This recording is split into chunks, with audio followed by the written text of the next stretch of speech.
I turn my thoughts inwards, focusing on my own inner being.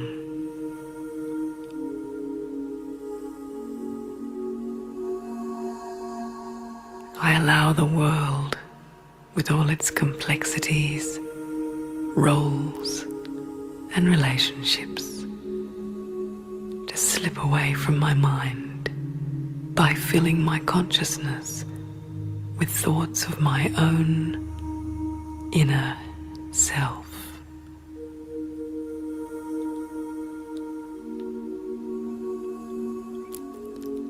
I am peaceful.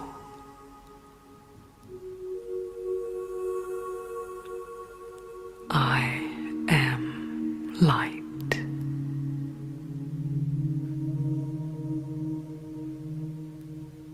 I am energy.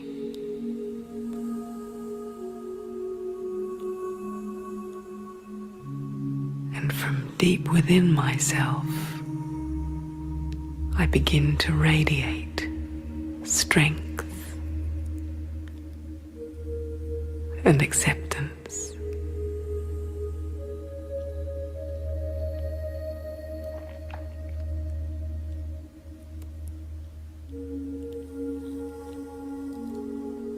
I am standing on the shore of my life, and with my inner eye, I look upon the vast ocean of my inner being.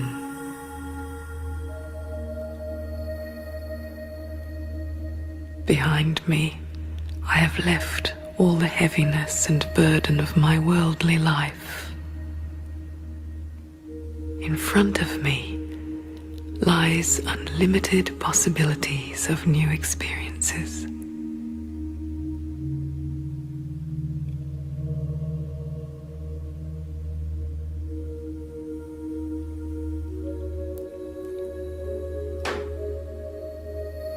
My consciousness begins to open to the vast, unlimited energy of the universe and beyond.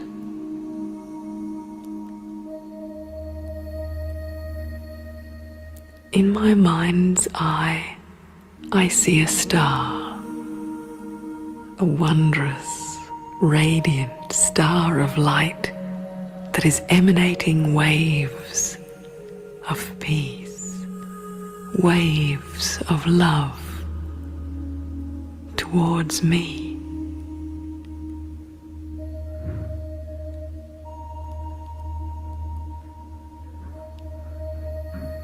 I allow these waves to enter the depths of my inner self.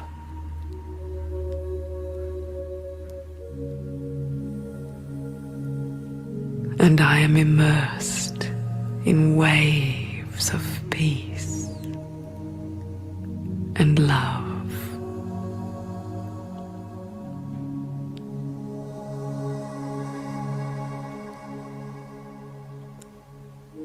It's as if I've become the form of peace itself. Gentle, light waves of peace filling up my entire being.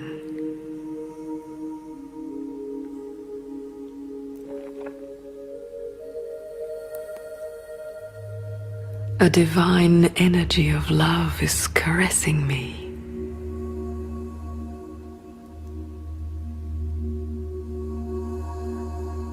And the empty spaces within myself are being filled with love and light.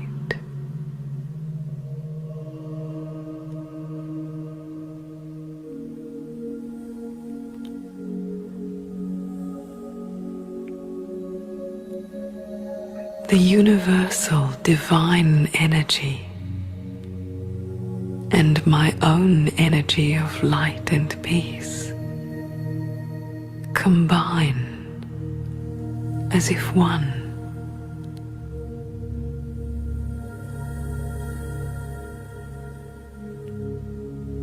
feel myself becoming whole again.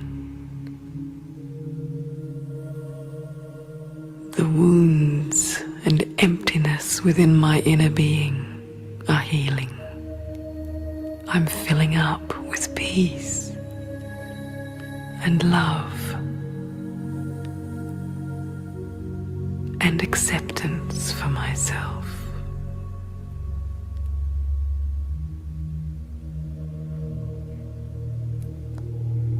My inner self is shining brightly with a light that no circumstance of life can dim.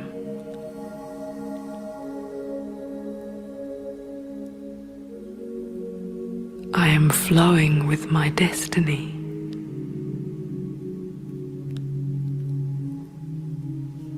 I am a master, choosing how I will experience my destiny.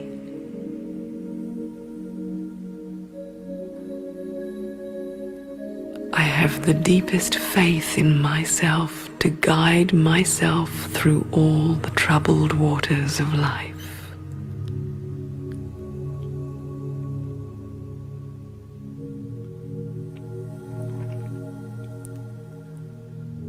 I understand how each troubled area within my life is leading to new depth and growth within my inner being.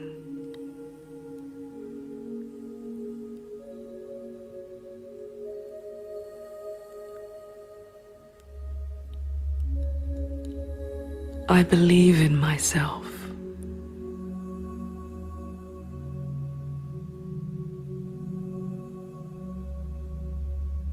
I am whole, intact,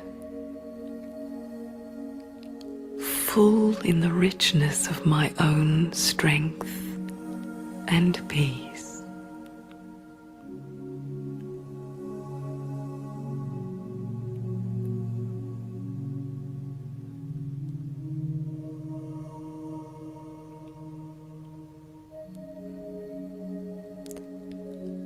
I am light enough to fly over the biggest mountain of obstacles that life can place in front of me.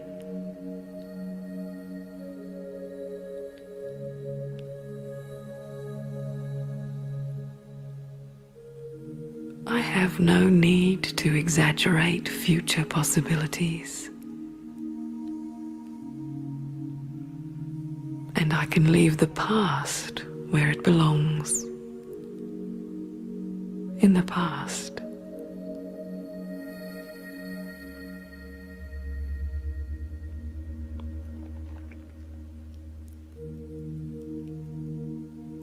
I can feel the light and strength of my inner being radiating out through my face and eyes like light waves of energy, peace and joy.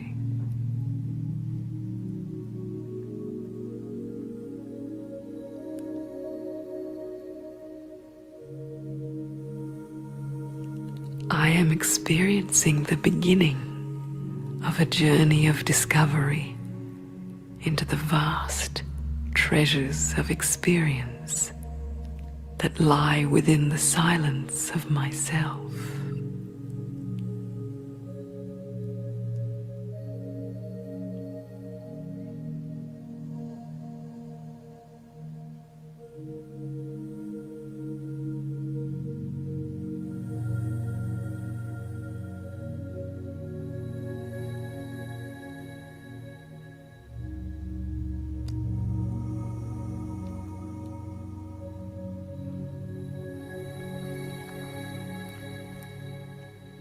Slowly, I begin to move my thoughts away from my inner silent being. And again,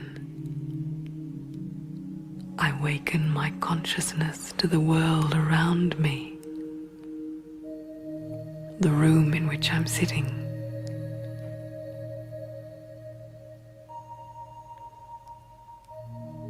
Slowly, slowly, I look around me with my eyes.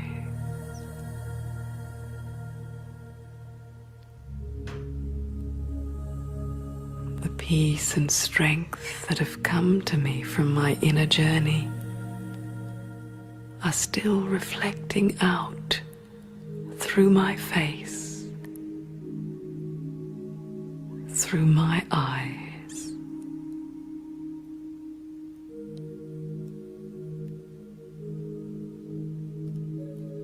In time, I know I will be able to keep this peace and strength with me all the time, always.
विश्व परिवर्तन आत्मचिंतन से ही होगा।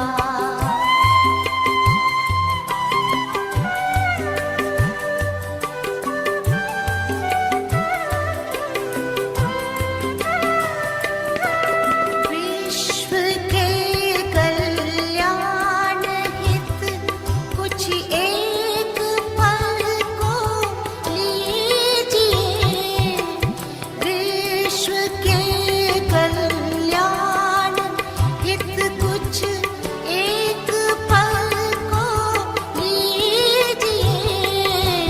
शांत और एकांत मन में ध्यान इतना दीजिए। शांत और एकांत मन में ध्यान इतना दीजिए। हम कौन आए क्यों यहाँ, हम कौन आए क्यों यहाँ, करें आत्म अन्वेषण। आत्मचिंतन से ही होगा आत्म परिवर्तन। आत्म परिवर्तन करेगा, आत्म परिवर्तन करेगा। विश्व परिवर्तन आत्मचिंतन से ही होगा।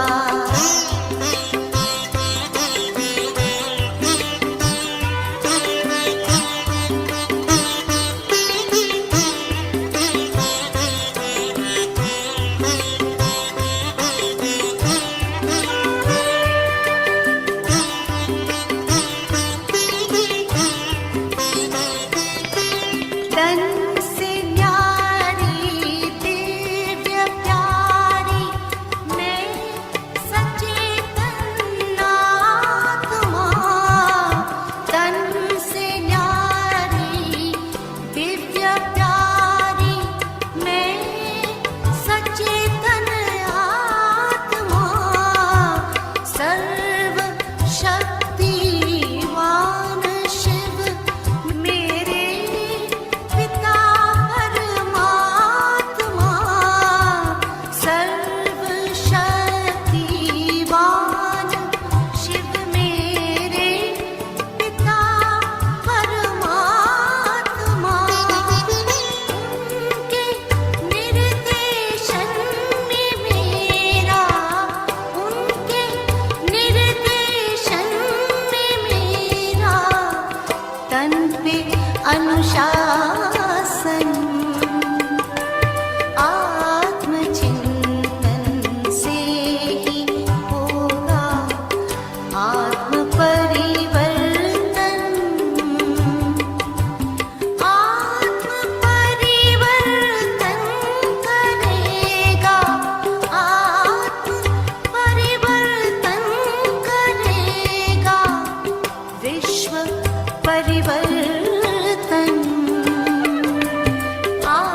आत्मचिंतन से ही होगा।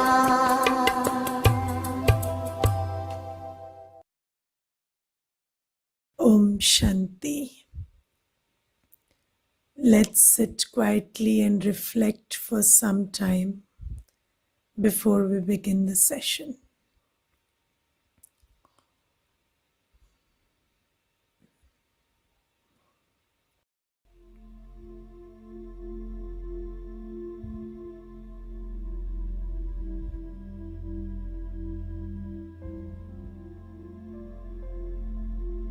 Keep your body still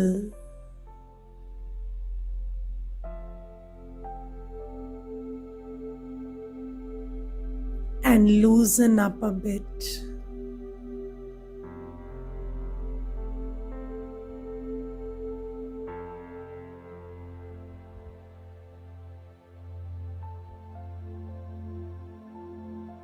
Every organ is relaxed.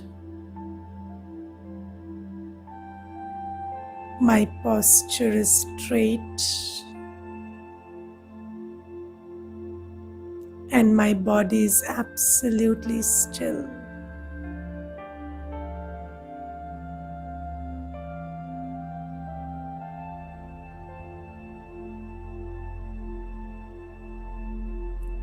Now take your attention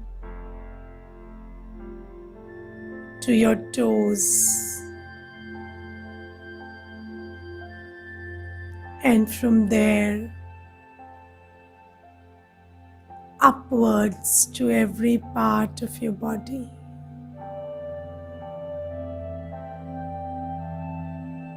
Mentally become aware of your toes, legs, stomach,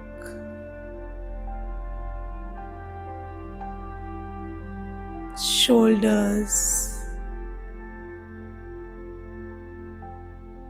neck, face, eyes,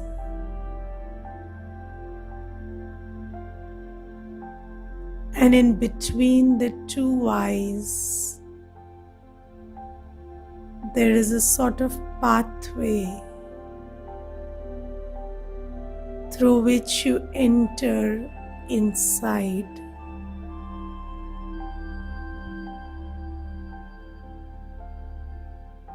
Let your awareness pierce through the center of your eyes and reach a point behind the eyes where you see yourself.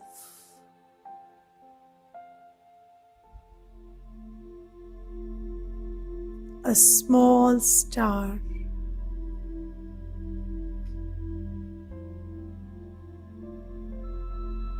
This is you, the light, the consciousness that is the master of this body.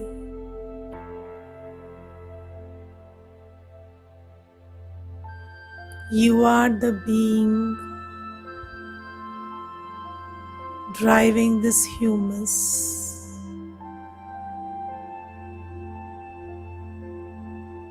Just see yourself, the thinking, experiencing energy point, the soul that is the master of the body.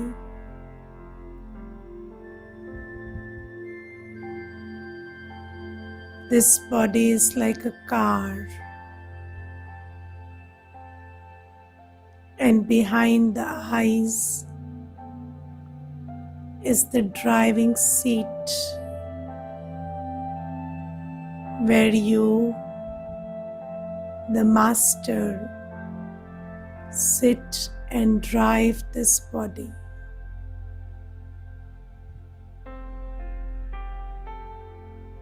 See yourself a small, shining, radiant, conscious point of light, creating thought, experiences, evaluating, discerning, deciding, and operating through this body. You are the light. You are the one, the being in the body. Just sit in this awareness for some time.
Om Shanti.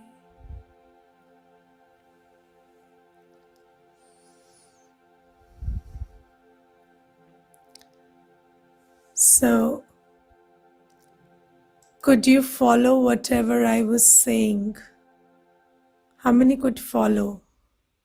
Just raise your hand a little. Okay. So if you just try to be guided by my voice and try to mentally travel as I say, then you will reach that point within yourself, which is the point of consciousness.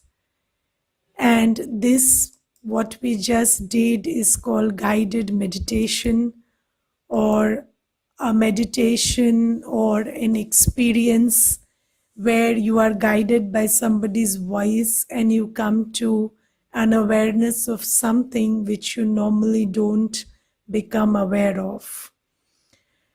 Now, what we just did in the meditation, we will understand. You see, we have been conditioned to believe that we are this body. So whenever somebody asks you, who are you? How do you introduce yourself?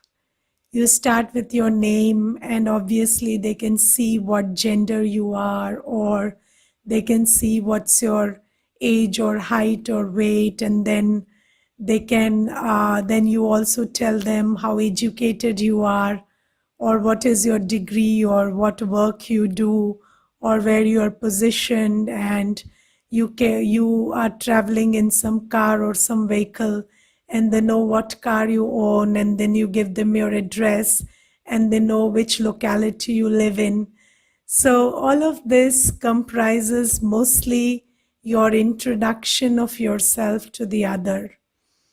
Now, all these factors that we think are part of our introduction need a little revisiting. So we need to just check whether this is all there is to us or there is more to us.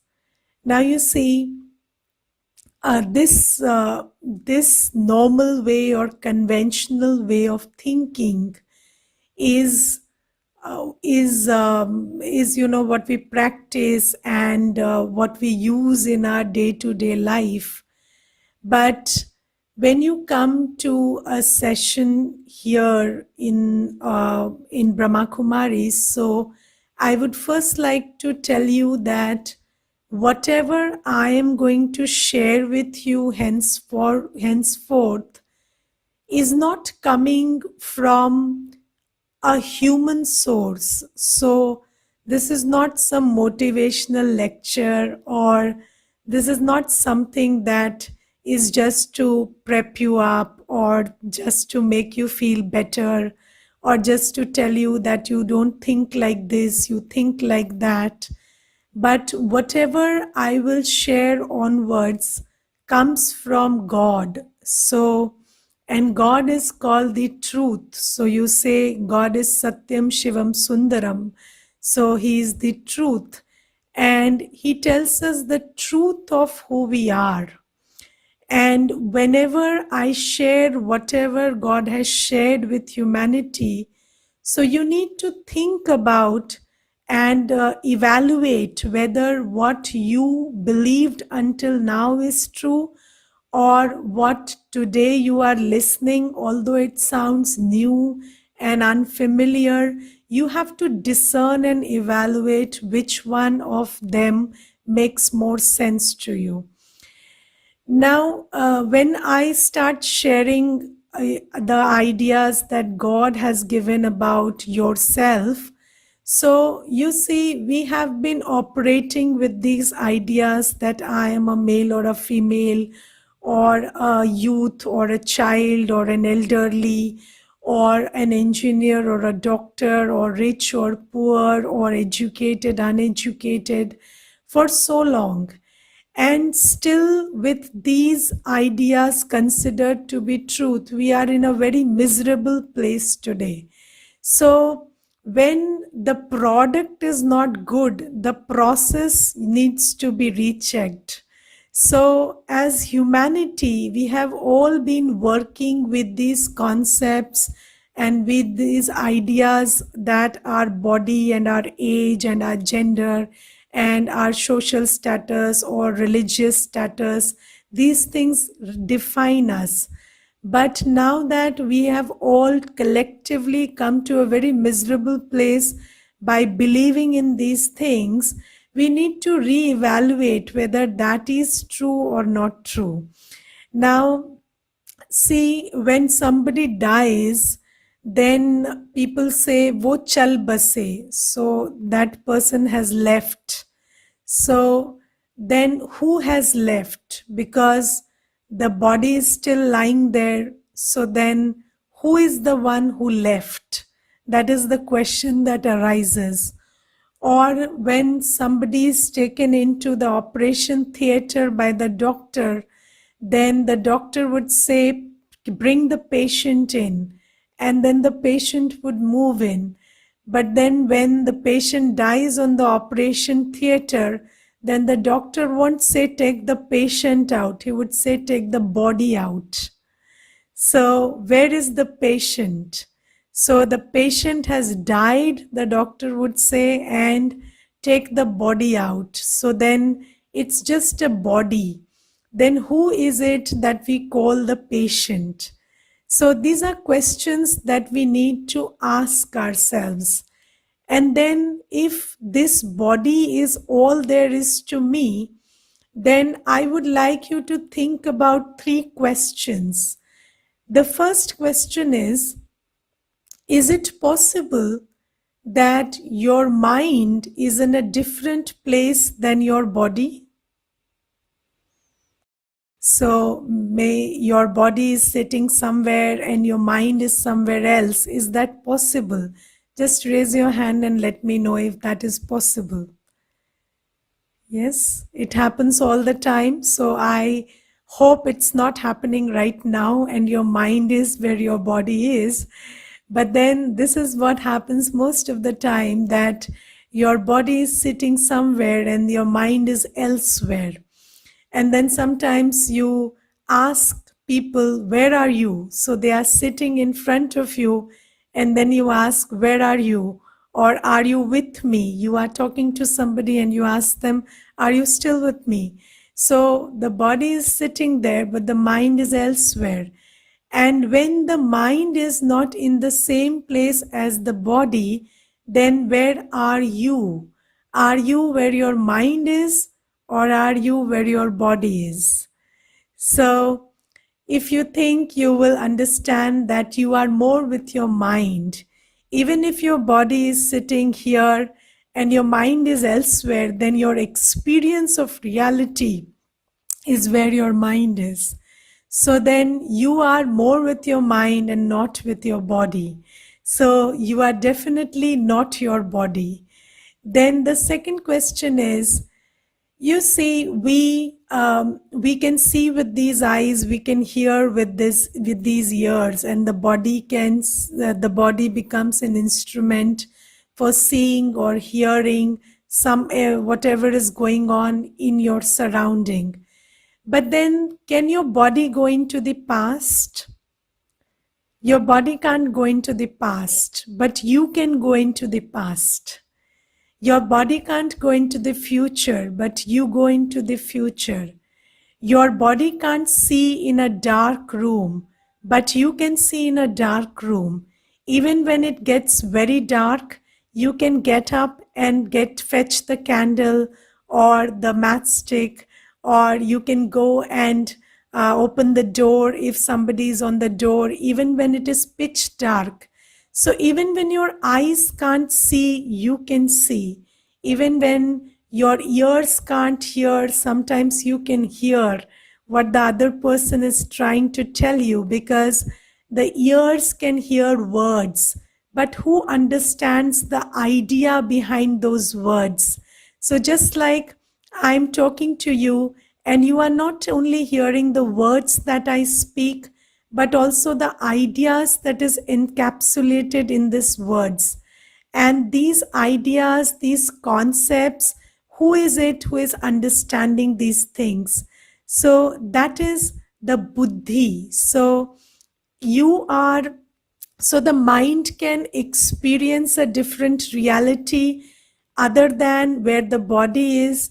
The buddhi can go into the past, the buddhi can go into the future, the buddhi can go into another person's head and understand what they are trying to tell you, or the buddhi can see in the dark, or there are other things that the buddhi can do, like you can pay attention to something that is not happening around you. So maybe the television is turned on and you are tuned into something that is happening in America, and then your buddhi is able to create an experience of something that is happening in America, whereas physically you are sitting here. Or when the TV is also turned off, your buddhi can travel far and wide, and you can experience things that are not happening in and around you or are not perceptible to the five senses. So this is something that makes you think that you are much larger and far beyond this body. So you are not limited to this body. You are bigger and wider, and you extend beyond this body.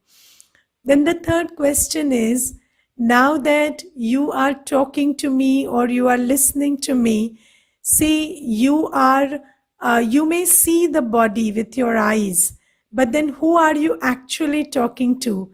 You are not talking to the body, or you are not listening from the body. You are listening to my personality, and you are listening to whatever is there in my sanskar, or whatever is there inside me, and in the form of ideas and in the form of whatever I have made myself into.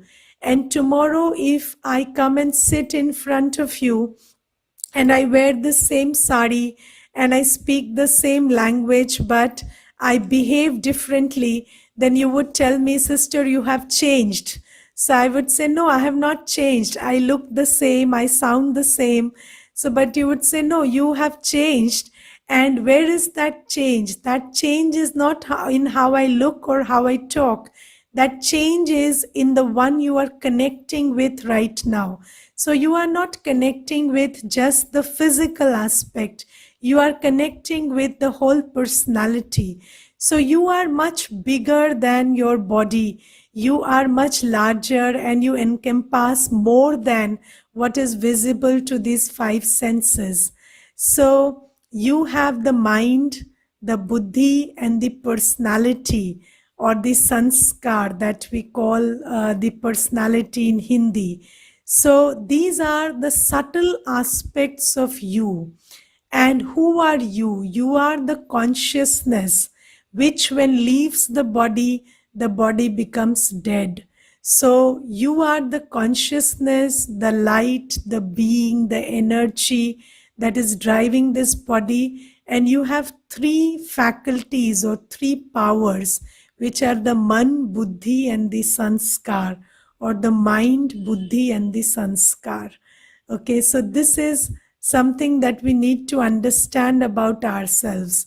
Now you see why we need to make a distinction between whether I am this body or I am this soul or this spirit or this consciousness or this energy or this being is something to be understood first. All our problems that we are experiencing, and primarily the stress that you are experiencing for which you are attending this session, is because of body consciousness. So you are a soul who has started believing that you are a body. And this is why all the stress, all the negative feelings are arising. Today, I will try to explain what makes me say so, and then from tomorrow, we will explore what soul consciousness means. Now, you see, if I ask you to take half a minute and just close your eyes and think about everything that you think belongs to you. So, starting from the body to other people that you think belong to you, and your degrees and your status and position, money, everything that you think belongs to you, just scan it with your mind and just visit everything. Just see everything that you think you own. And then ask yourself one question: what among all of this will never change or never perish?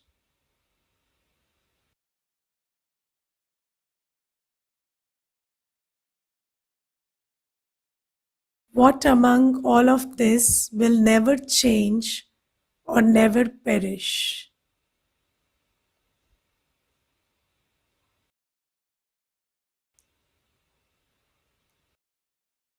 Shanti. So, is there anything that you can think of which will never change or never perish, which you call your own? So, can anybody come up with anything of this sort? Now, don't tell me the soul, because you don't think you are a soul until now. So, so education. So education also, once you take a degree and then that degree is challenged, or people will tell you that that university was a fraud, and then the degree you obtained is no longer valid, then your education, mostly in the form of a degree, has no power then, right? And experience also. So experience is something. So experience you. So, experience also, after a certain point of time, when you look back and see your experience, sometimes that also changes.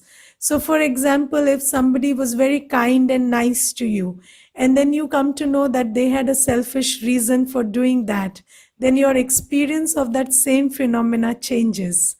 Then, so these are the things. So, and mostly something that you can see and hear and touch and perceptible to five senses, which you call your own, doesn't belong to you because it is changing. So if something can change or perish without your permission, then you have no right to call it your own. So whatever is your own must obey your command, right?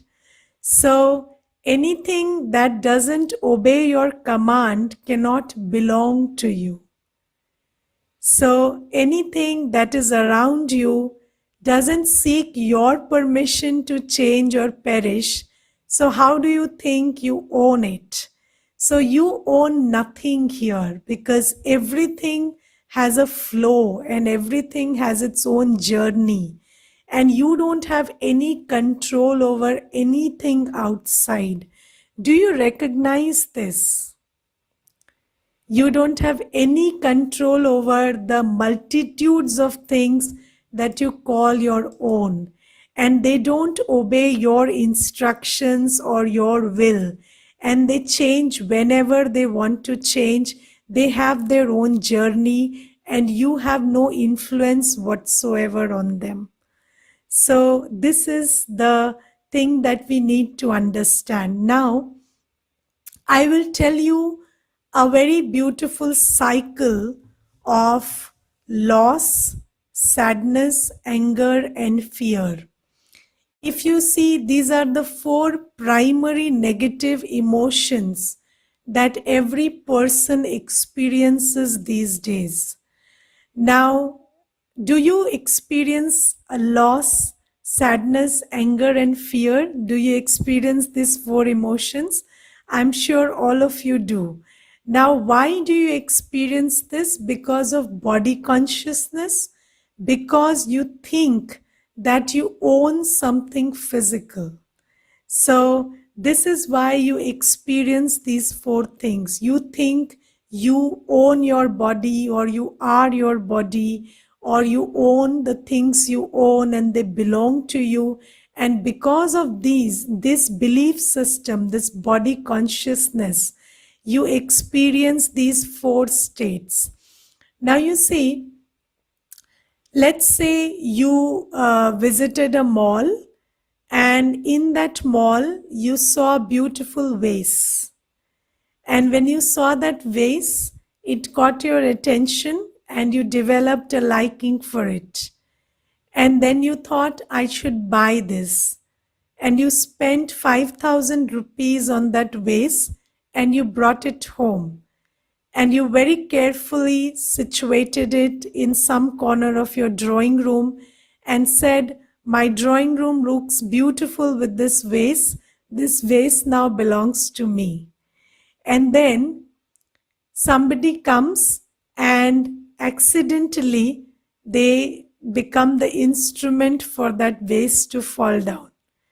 Now, when that vase falls down, you experience a sense of loss.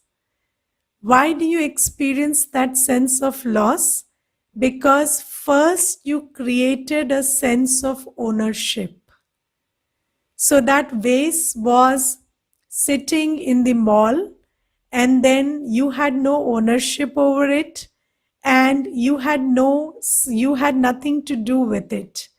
But now you brought it home, you spent something on it, and then by spending, you started creating this belief system that this vase belongs to you, and then when it falls down, you experience a sense of loss, right? Then when you experience a sense of loss, there is a sadness that you feel because you think you lost something. And then, because you can't handle that sadness, you blame that person who pushed the vase, or because of whose touch the vase fell down. And then you blame that person and you change your sadness into anger. And then you say, this person is the reason why this vase fell, and I'm very angry on this person. And then next time, when you go to the mall and you see a beautiful vase, you have fear that no, I don't want to spend another 5,000 rupees and again experience that loss and sadness because vases fall. So now that anger is changed into fear the next time you go and visit the mall. So this is the cycle of a false sense of ownership leading to a sense of loss, leading to a sense of sadness, then a feeling of anger, and then a feeling of fear. And this cycle keeps continuing because every time you attach yourself with something, you think this belongs to you, and you start investing in it by thinking that you own it, or it will behave according to the way you want, or it will last and give you security or peace or love or whatever, or add beauty to your surroundings. And with that hope, whenever you invest, then you experience a sense of loss, because just because you think something belongs to you or someone belongs to you, their journey does not change. The vase has a journey of its own. It's meant to be one day and not be one day. And then because you desire it to stay longer, it doesn't stay longer. So nothing in the world behaves according to your expectation or your desire. So even if you create a belief that this thing or this person will behave according to my wishes, or they will stay as long as I want, they have a journey of their own. And you only experience a sense of loss and sadness because you create this false sense of ownership. Similarly about the body. So this body is there, but you are not this body, because this body doesn't even behave according to you. So even if you want your body to always be healthy, there is a definite pattern that the body follows, and sometimes it will be healthy, sometimes it will fall ill, sometimes there'll be some problem with the body that will occur even if you want it or don't want it. And then the body has its own journey. Now, when you attach, you, the consciousness, attach yourself with the body and say, this is my body, then every time there is a change in the body, you experience a sense of loss or disappointment or disheartenment, and you feel sad. And then you find out the reason why, so that you can blame it on somebody. So, sometimes you blame it on the weather, sometimes you blame it on somebody else who didn't take care of you, or sometimes you blame it on the virus. But then that is how the body has to behave. That is the journey of the body. So, do you understand that everything around you has a journey of its own? And there is nothing, just like you said, that there is nothing physical which will never change or never perish. And what is our relationship with change? Our relationship with change is very antagonistic. We don't like change. And whenever there is change, we feel a sense of loss, because we think that things will stay the way they are right now, or they will only change the way I want them to change. But they don't behave the way you want them to. And then you experience a sense of loss, then sadness, then anger, and then fear. And then when you keep doing this, so whatever you keep doing for a long time becomes your habit. So yesterday I told you these words: thoughts, feelings, attitude, action, and habit. So if you keep thinking in a certain way, then you create a habit of thought. If you keep feeling a certain way, that is called a habit of feeling. Then if you keep having a certain attitude for some time, you will create a habit of attitude. And if you keep behaving for a long time in a certain way, that will create a habit of behaving. For example, if you keep thinking all the time, I lost this, then this sense of loss will become a habit with you.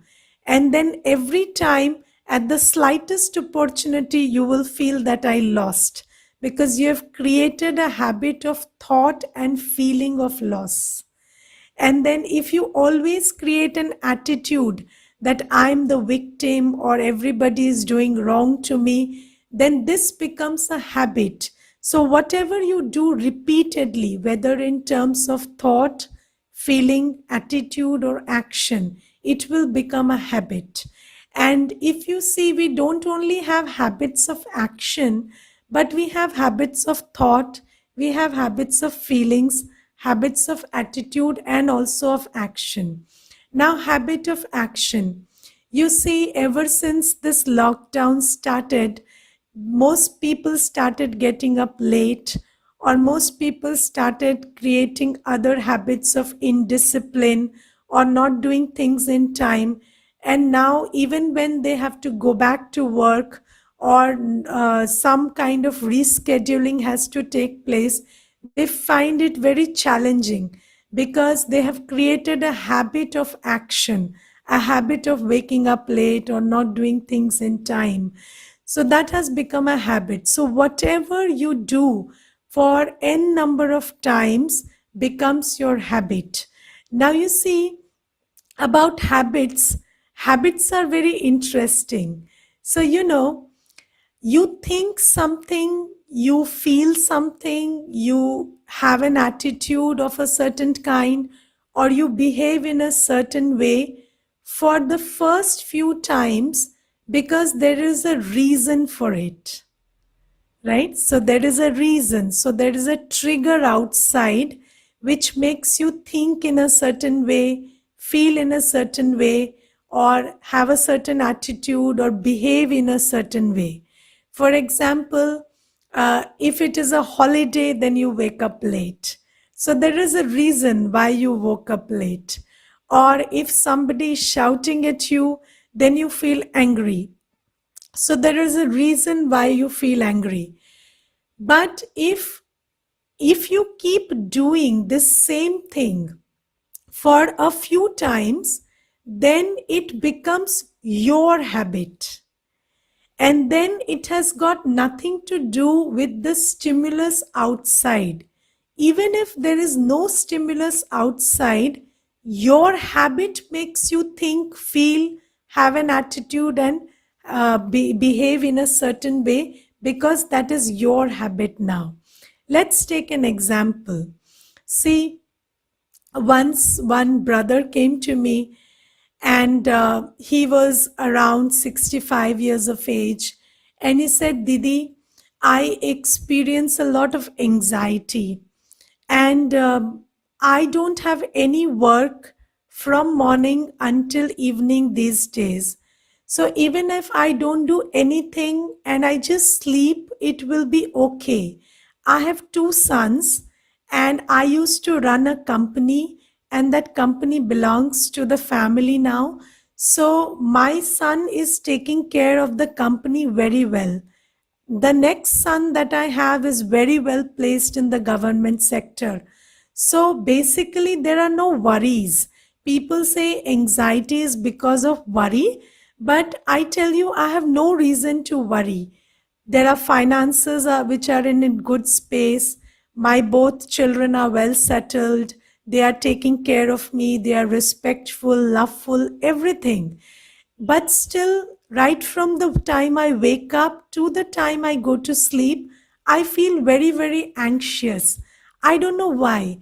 And then what I do in this anxiety is I keep troubling myself and also other people around me. So even when there is no reason for me to worry or be hasty or fret, I keep doing this, and I also don't allow anybody to stay in peace. So if my children are sleeping and it's a Sunday, I'll go to their room and wake them up and say, it'll get late, you get up, get up, get up. And then everybody is suffering because of me, and I'm suffering because I am suffering and I'm making other people suffer. So please give me a solution for this, and also tell me, when there is no reason to worry, why am I anxious? So I told him, when did you stop working? So he said, it's been 5 years. So I said, and before that, what did you do?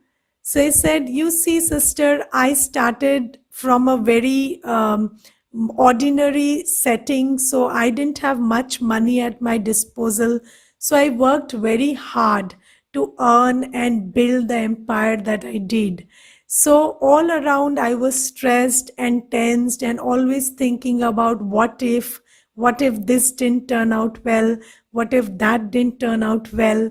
So I have always lived my life in a very stressed and anxious manner.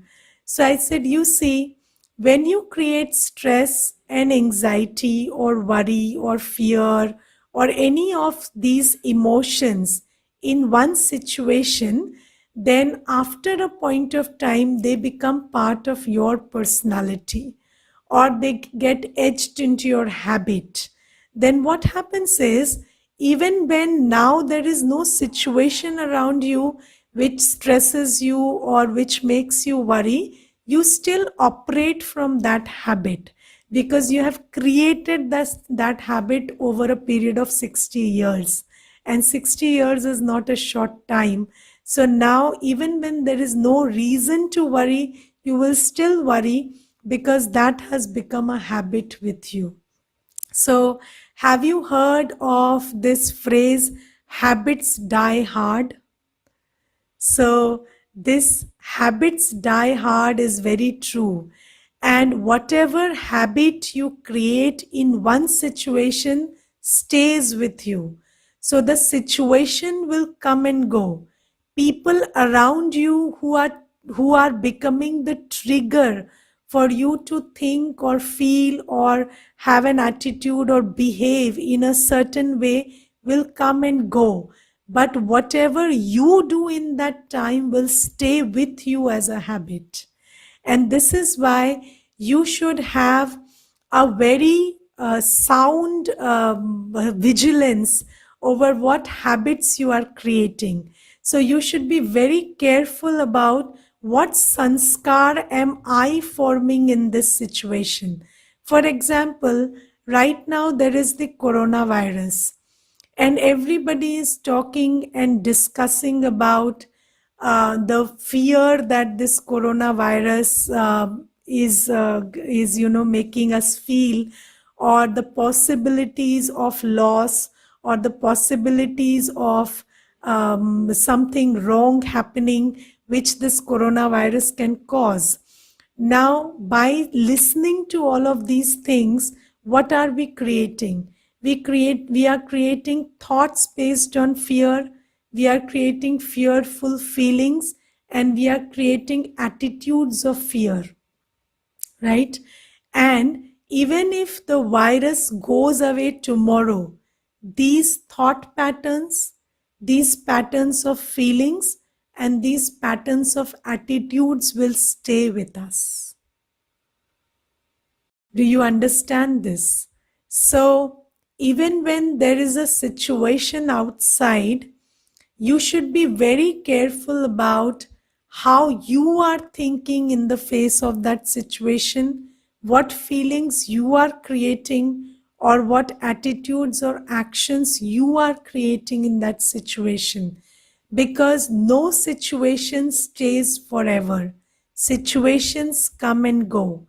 People come and go, but what we create in their presence stays with us. So, I have seen people who, so I will tell you of one brother, and he was taking anxiety pills, and he told me that, Didi, when I was young, my elder brother introduced me to a business. So the very first day he came to me, this is the first thing he told me. Okay. So when he entered, he told me, Didi, when I was young, so my elder brother introduced me to a business, and I worked with him for 5 years, and I put in and invested all my talent, my time, energy into that business, and then he kicked me out. And then when he kicked me out, I was very miserable. And then it took me 10 years to find my ground. And I have toiled and sweated ever since. And now I have a very big business of my own. And I am the proud owner of a company. And I have a lot of resources and everything at my disposal. But I am very much in pain, and I can't sleep, and I am always worried. So I told him, you see, how many years has it been since your brother did that to you? So he said, it's been 30 years, Didi. So I said, you see, it's been 30 years. But those 5 years which you spent with your brother, and whatever happened in that one moment, so maybe you felt that your brother betrayed you, or he did what he shouldn't have, you have been thinking about that for 30 years. And so many good things have been happening in those 30 years. There has been progress, there has been success, there has been achievement, accomplishment, but you have missed out on all those things for 30 years because you have been constantly thinking about what your brother did 30 years back. And this thought pattern has now ended up in a feeling, in an attitude, in a habit, in a personality trait, which is making you feel miserable even after so much of success and attainment and accomplishment. So we should be very careful about what we think, how we feel, because it is not what is externally going on around us, but what is going on inside here, which determines the quality of our life. So whenever we think that we own something or we have a bitter relationship with change. So you should understand that even if you are very good with people, it is not necessary that they will reciprocate in the same manner, because change is the only constant. So people will change, situations will change. Even if you put in your best, sometimes you will not get what you expect. But then that is just change. That is just part of nature. So you don't own anything. You cannot determine the circumstances. You cannot put a finger on some result that you want to expect, because everything has a journey of its own. But you are not that. You are this, the consciousness that you are. And you have your mind, you have your buddhi, and you have your sanskar. And it is your prerogative to choose how you want to think inside, how you want to feel inside, what kind of attitude you want to adopt, and what kind of sanskar you want to create. So you don't own the world, so you cannot determine what happens in the external world. You cannot decide what flow the external world takes, because that flow is not in your control. But you are the master of your inner world, and you are the soul who has the mind, who has the buddhi, and who has the sanskar. And you have complete right over your mind. So you can think the way you want, you can create attitudes and beliefs the way you want, and you can create habits or sanskars of your choice. So you should know what you have control over and what you don't have control over. So even if you say this is my body, this is not true, because whatever is yours must obey you. So your body is not obeying you, and it cannot obey you, because that is not yours. That is something that belongs to this world. You are the soul, and the truth is the mind belongs to you.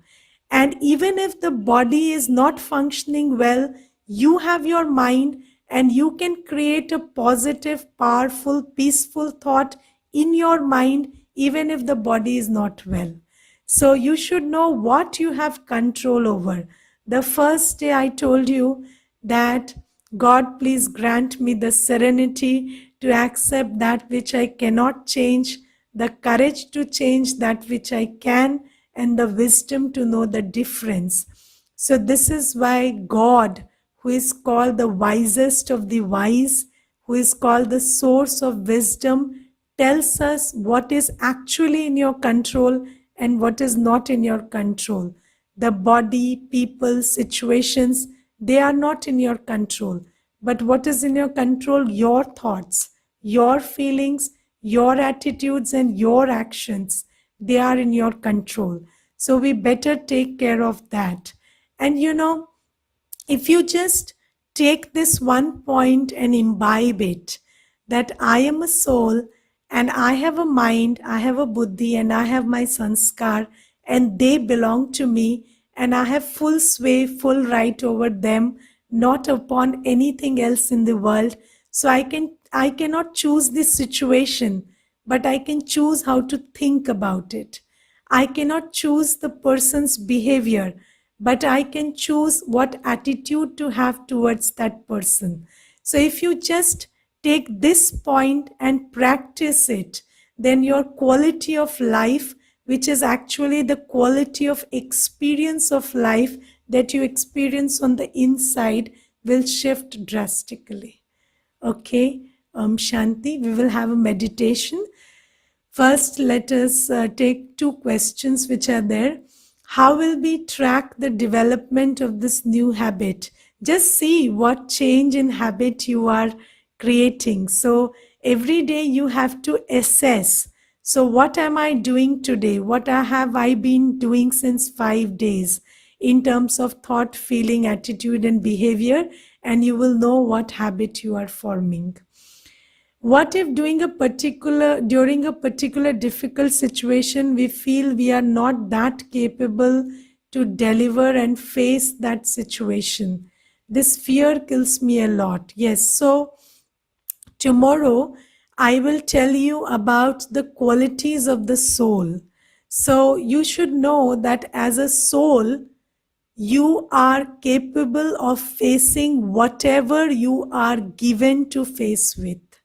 So, as a soul, you are always more powerful than the situation.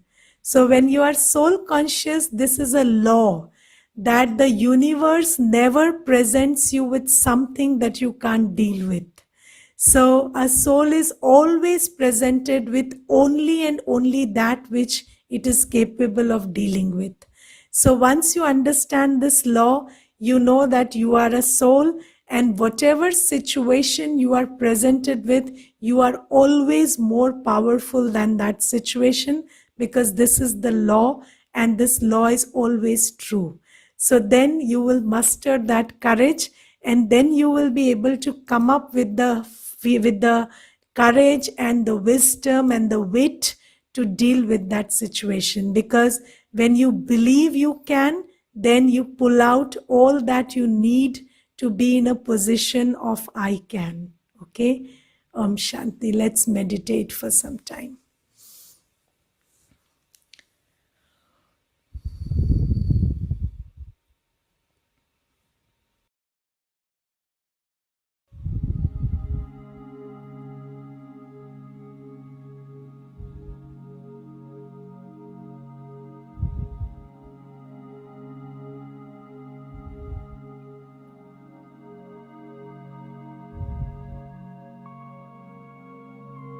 Sit still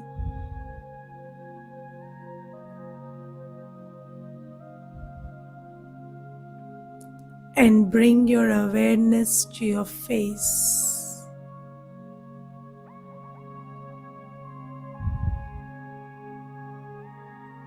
Just mentally see your face.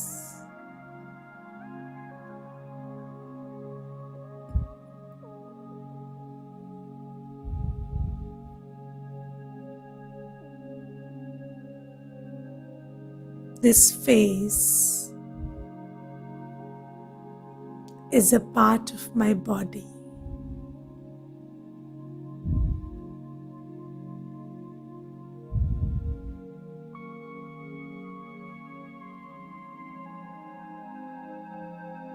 This is my body, but I am not the body.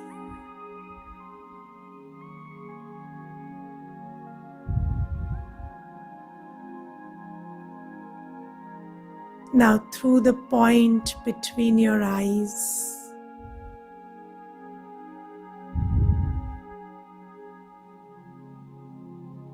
take your attention to yourself.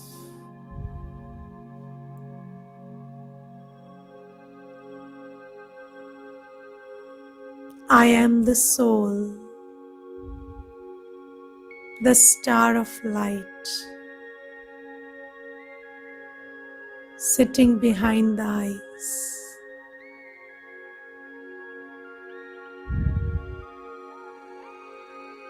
I am a thinking, experiencing being.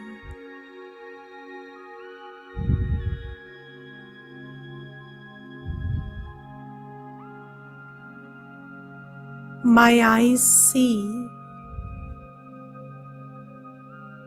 but what to see, how to see, and what to think as I see is for me to decide.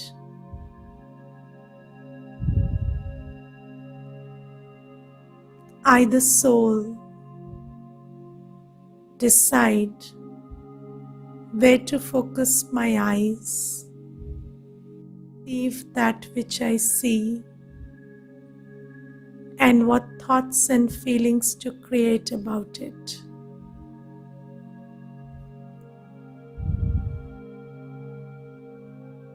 In my mind space, I project whatever my eyes can see but I'm free to use my camera of the eyes and create whatever image I want to.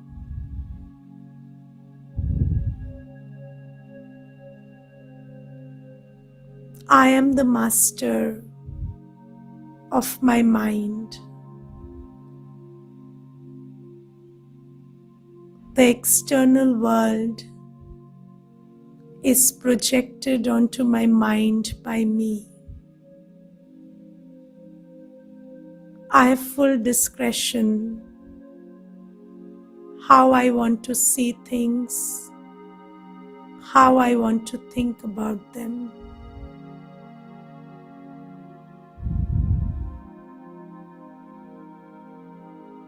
I create beautiful and peaceful thoughts in my mind. Let me take a second and create a thought. I'm beautiful.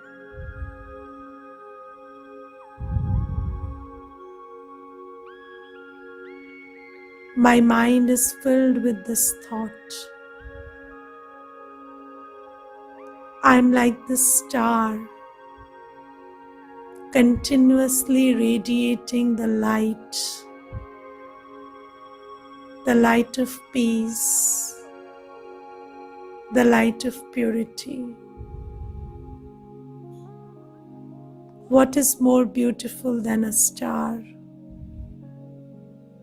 I am a star. I am very beautiful. Let me sit with this thought for some time.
Shanti. Let's take a few minutes to practice soul consciousness based on the knowledge we've acquired thus far.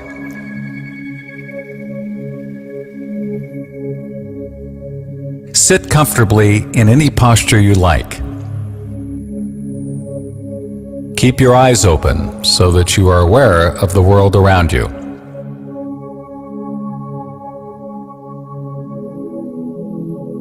Focus your thoughts and consciousness by creating one powerful thought. I am a peaceful soul. A tiny point of light seated in the center of the forehead. I see through the eyes. I hear through the ears. I breathe and smell through the nose. Talk through the mouth, and sense through the skin. I am the master of the body.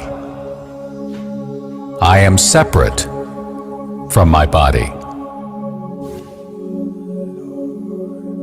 I am the creator, controller, and ruler of my thoughts. I take responsibility for the thoughts I create. I, the soul, am the one who makes decisions, and I am responsible for my actions. I am conscious of what I do. I control my life. I create my destiny.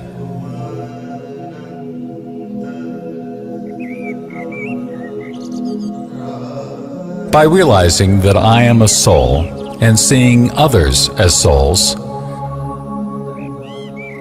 I can experience myself with my original qualities, virtues, and positive powers.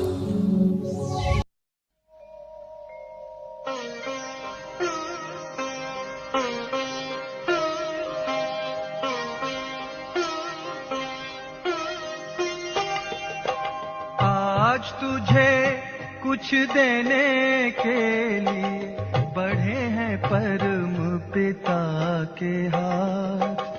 भर ले झोली तू रत्नों से, भर ले झोली तू रत्नों से, सदा रहे ये तेरे साथ। आज तुझे कुछ देने के लिए बढ़े हैं परम पिता के हाथ।